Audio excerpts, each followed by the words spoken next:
Reparti. Voilà, donc nous avons été coupés et puis bon, on est déjà pratiquement à la fin de cette phase, mais on a été coupé un peu, nos excuses pour ça. Je veux aller rapidement pour finir. Je disais que donc vous comprenez que la parole de Dieu change notre vie. La parole de Dieu nous donne les nécessaires de notre vie. Voilà pourquoi Jésus-Christ dans la parabole du semeur, frère, chaque jour de ma vie, j'ai toujours dit aux enfants de Dieu, rappelez-vous de la parabole du semeur. Parce que dans la parabole du semeur, Jésus a catégorisé les sortes de croyants. En réalité, nous n'en avons que deux. C'est-à-dire, nous avons l'homme spirituel et l'homme charnel ou l'homme naturel. Donc l'homme naturel, c'est là où on trouve, c'est comme ça que moi j'ai catégorisé. Donc l'homme spirituel et l'homme naturel. Dans l'homme naturel, nous avons l'homme charnel et l'homme animal. Parce que celui qui est charnel, il ne verra pas Dieu. Celui qui est animal, il ne verra pas Dieu. C'est l'homme spirituel. Bon, l'homme spirituel, ici nous parlons dans la catégorie des chrétiens. Parce que nous savons que dans la catégorie des hommes naturels, il y a aussi des hommes spirituels. Parce qu'ils se donnent aussi des disciplines spirituelles, ils font aussi des activités spirituelles, mais c'est ce qu'on appelle l'occultisme. Hein, c'est ce qu'on appelle l'occultisme. Mais quand on parle de l'homme spirituel ici, dans la catégorie des chrétiens, c'est l'homme qui vit selon Paul, quand il parle de Galates chapitre 5, dans Galates, il dit que marchez selon l'esprit et vous n'accomplirez pas les désirs de la chair. C'est lui qui vit selon les désirs de l'esprit. C'est lui qu'on appelle un homme spirituel. Maintenant, vous allez voir que dans Matthieu chapitre 13, à partir du verset 13 au verset 23, Jésus catégorise les sortes de croyants. Mais la catégorie importante pour Jésus, ce qui nous intéresse, c'est la terre fertile. Mais il définit bien, frère, il explique bien. Donc quand il donne l'explication, vous allez voir que l'explication, il n'a pas donné ça à tout le monde. Il n'a pas donné ça à tout le monde. Tout le monde a écouté la parabole. Mais ce sont les disciples à côté. Donc, cet auditoire de 12 qui a compris qu'est-ce que c'était la parabole du semeur. Il leur a expliqué qu'est-ce que les épines, qu'est-ce que les pierres, qu'est-ce que le chemin. Et il leur a expliqué qu'est-ce que la bonne terre. Donc, en réalité, les épines, la pierre, le chemin, c'est seulement l'homme charnel, l'homme animal, l'homme naturel. C'est la même chose. Ils sont dans la même catégorie. Mais c'est la terre fertile qui est l'homme spirituel. C'est-à-dire la représentation du groupe de la terre fertile, c'est la représentation des vierges sages. Des vierges sages, c'est-à-dire là où la sémence entre, ça produit les fruits. Frère, ce que tu es, c'est le produit de la parole de Dieu. C'est la parole de Dieu qui te rend humble. Tu n'es pas humble parce que tu veux être humble. Parce qu'il y a des gens qui sont simples pour impressionner les gens. Il y a des gens qui font de bonnes œuvres pour impressionner les gens. Non, nous ne faisons pas les bonnes œuvres pour impressionner les gens. Nous faisons les bonnes œuvres parce que c'est la parole de Dieu en nous qui nous donne cette aptitude, cette capacité. Voilà la parole de Dieu comme la sémence. C'est pourquoi vous ne pouvez pas faire les bonnes choses pour le royaume des cieux si la sémence du royaume des cieux n'a pas été plantée à vous.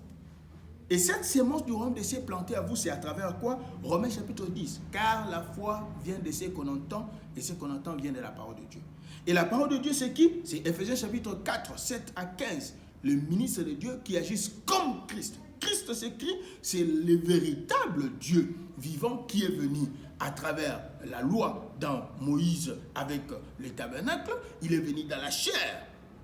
À travers Joseph et Marie, il était Dieu dans la chair. Il a souffert, il a enduré toute la souffrance que l'homme peut endurer. Il a été exposé à la chaleur, il a été exposé à la faim. Il était là, il a reçu le coup.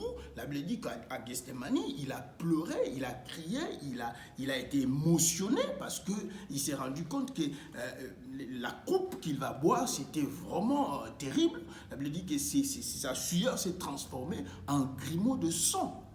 Il était homme, il avait des émotions, il avait des sentiments. Mais la Bible dit qu'il n'avait pas péché.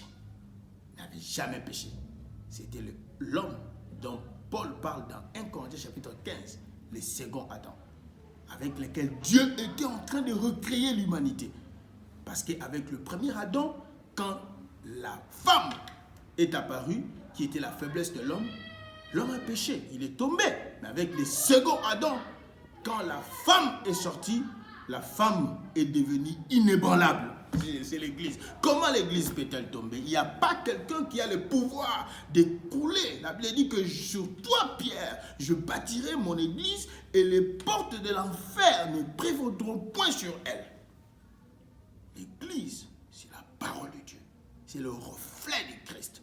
Et quand la parole de Dieu est en toi, frère, il n'y a aucun vent qui peut te briser. Il n'y a aucun vent qui peut te briser. Il n'y a rien qui peut te faire couler.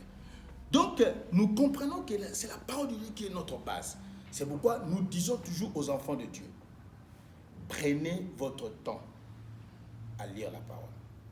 Prenez votre temps à suivre la parole. Nous ne venons pas à l'église parce qu'il faut venir à l'église. Ce n'est pas un système de venir à l'église. Aujourd'hui, il n'y a pas d'église, physiquement. Mais l'église, ce n'est pas physique. L'église, c'est le corps de Christ.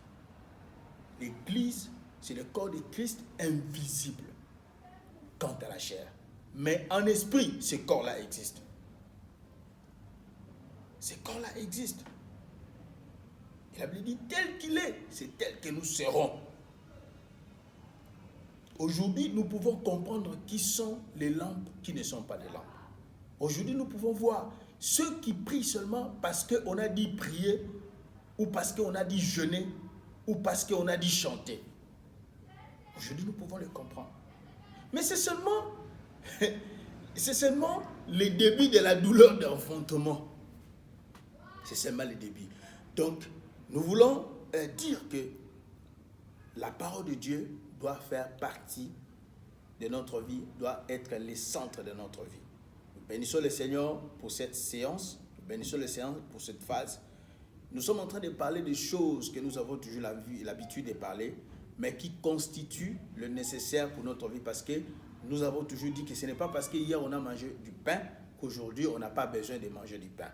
Nous mangeons chaque jour parce que nous avons besoin d'être en bonne santé. Et cette parole, c'est pour toi. Cette parole, c'est pour ta vie. Tu dois l'écouter, tu dois la méditer, tu dois la digérer. Parce que la Bible dit que tu es la brebis du Seigneur. Et une brebis, quand elle mange, à un moment donné, elle commence à ruminer, elle reprend ce qu'elle avait mis à l'intérieur pour reprendre ça la nuit. C'est pourquoi vous allez voir, la nuit, il est en train de marcher,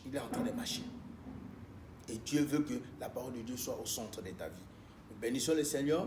Nous allons continuer, probablement, par la grâce de Dieu, à la séance prochaine où nous allons parler des ministres. Donc, nous allons parler des ministres en tant que des chantres, c'est-à-dire des gens qui sont en train de sonner la trompette. Et nous allons faire voir comment, si la trompette ne joue pas bien, les gens qui sont en train de danser auront aussi la difficulté de bien danser. C'est très important. Et tout ceci, c'est pour que les enfants de Dieu comprennent leur position et qu'ils ne puissent pas être emportés par tout vent de doctrine, parce qu'aujourd'hui, il y en a beaucoup, et souvent pendant ces périodes comme ça de crise, il y en a beaucoup, mais que les enfants de Dieu soient stables, qu'ils sachent que notre Dieu est notre maître, il est la source de notre joie, il est notre guérison, et rien ne pourra nous nuire, parce qu'il est écrit, 1000 tomberont à gauche, 10 000 à droite, et tu ne seras pas atteint. Ce n'est pas parce que tu ne veux pas être atteint, c'est parce qu'en toi, il y a une semence. Et cette semence-là, c'est la semence divine, qui est la parole de Dieu. Que le Seigneur te bénisse, que le Seigneur te garde, que le Seigneur marche avec toi, que le Seigneur te couvre de son ombre et de sa grâce et de sa bonté, que chaque jour de ta vie, tu puisses vivre ta main et que tu puisses vivre selon sa parole, parce qu'il est écrit, l'homme qui vit selon la parole de Dieu, il ne manquera de rien. Que Dieu te bénisse. Dans le nom de Jésus-Christ, nous avons prié. Amen.